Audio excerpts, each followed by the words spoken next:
sini saya akan menjelaskan cara uji validitas pada SPSS. Pertama-tama kita pindahkan datanya ke SPSS seperti ini, data dari variabel. Lalu kita ganti namanya seperti ini.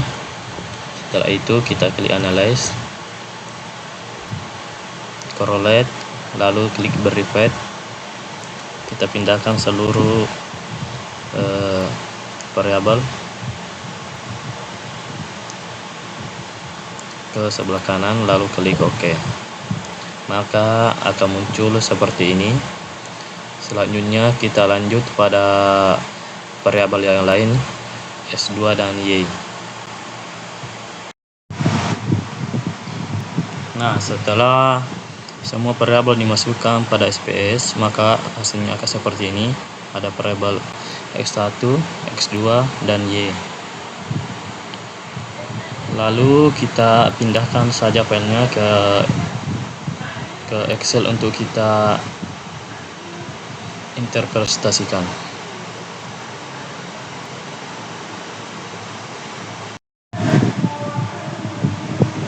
Setelah itu untuk mencari nilai R, sini kita bisa lihat pada tabel R.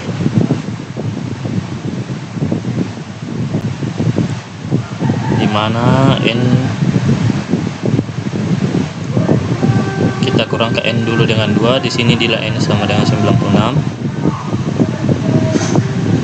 Maka kita kurangkan 2 menjadi 94, lalu kita cari nilai 94, yaitu kita ambil yang 0,05, maka 0,206, 2006. Maka kita masukkan nilai tersebut.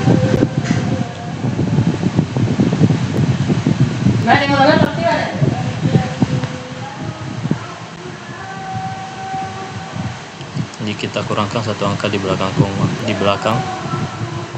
maka hasilnya 0,2 atau 0,200. Kita bisa lihat di sini apabila ada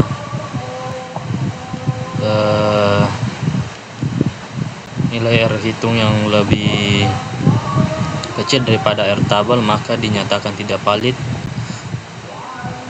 Dikarenakan di sini ada satu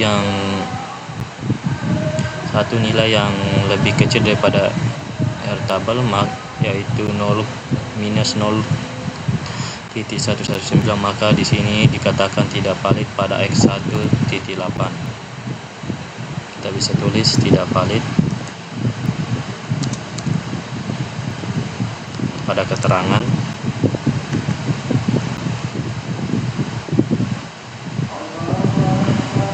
Dan yang lainnya valid.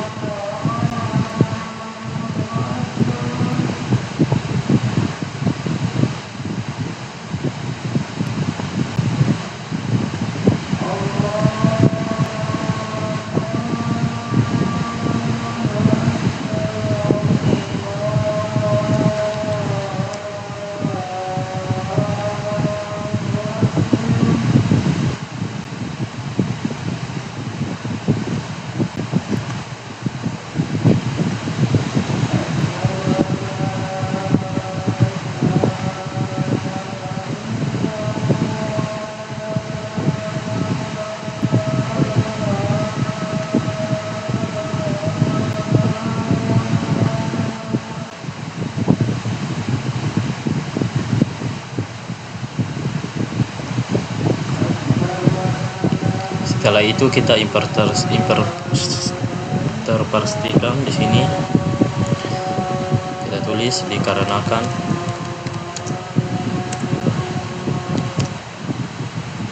di sini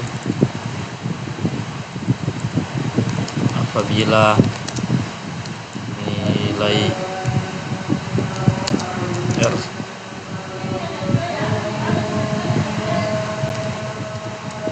hitung lebih besar, dinyatakan valid, dan sebaliknya apabila nilai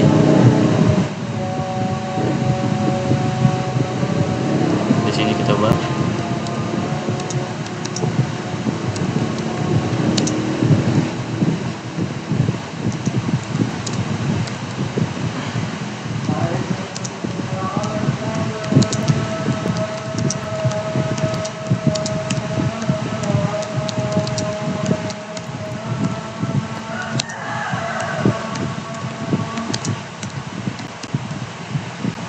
Maka itulah hasil dari uji validitas pada SPSS.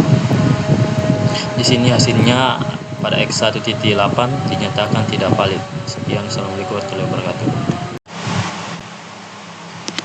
Baik, di sini saya akan menjelaskan cara uji reliabilitas pada SPSS. Pertama-tama kita salin terlebih dahulu data, lalu pindah ke SPSS seperti ini. Lalu kita ubah namanya seperti ini. Setelah kita ubah, kita klik analyze, klik scale, lalu pilih reliability analysis. Lalu kita pindahkan data dari kiri ke kanan seperti ini. Kita klik OK. Maka akan muncul seperti ini. Selanjutnya kita lakukan hal yang sama. Kita Ctrl Enter terlebih dahulu untuk menyimpan. Lalu kita lakukan hal yang sama pada variabel X2 dan Y.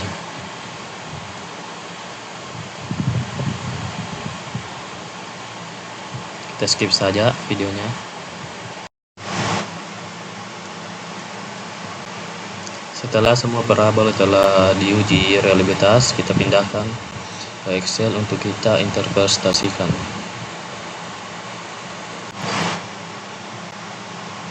Setelah kita pindahkan ke Excel, maka kita interpretasikan seperti tabel berikut. Buat tabel seperti berikut. Lalu kita pindahkan seluruh koefisien alfa dari variabel X1, X2, dan Y. Bisa kita lihat nilai dari koefisien alfanya seperti berikut, dimana dikarenakan koefisien alfa lebih besar 0,6, maka seluruh variabel dinyatakan reliable. Sekian, assalamualaikum warahmatullahi wabarakatuh. Selanjutnya uji normalitas. Pindahkan data terbasis ke SPSS, lalu ganti namanya seperti berikut. Lalu kita klik analyze, klik regression, lalu kita masuk ke linear, pindahkan variabel seperti berikut. Variabel X ke produk, untuk variabel X ke independen, variabel Y ke dependen. Lalu klik statistik, centang collinearity diagnosis,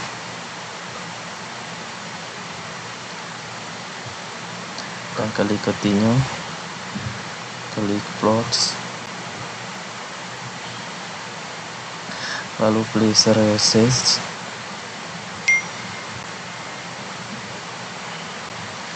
pindahkan ke Y, dan spread ke X.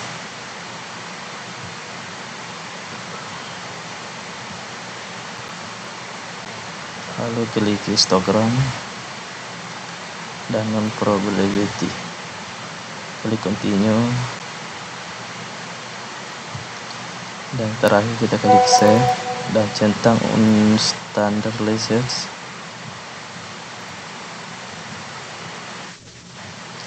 Lalu klik continue, dan yang terakhir klik OK.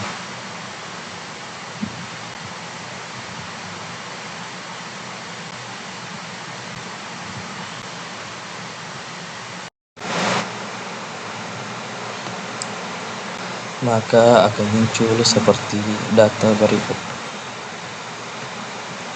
Selanjutnya kita interpretasikan pada Excel.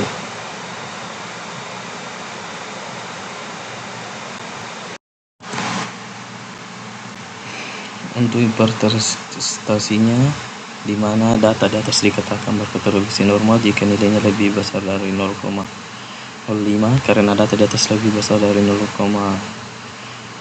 dari di atas yaitu 0,051 lebih besar dari 0,05, maka data tersebut disebut normal dan bisa dilanjutkan ke uji-uji berikutnya. Yang terakhir, di sini saya akan menjelaskan tutorial uji hipotesis pada SPSS. Pertama, copy data dari Excel ke SPSS seperti berikut. Lalu kita klik analyze, klik regression, lalu kita klik linear,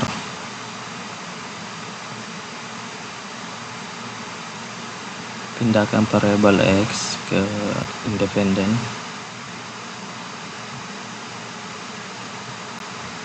dan variabel Y ke dependen.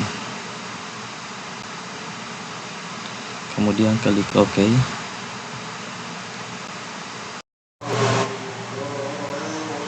Maka akan muncul data seperti ini. Selanjutnya kita interpretasikan pada Excel.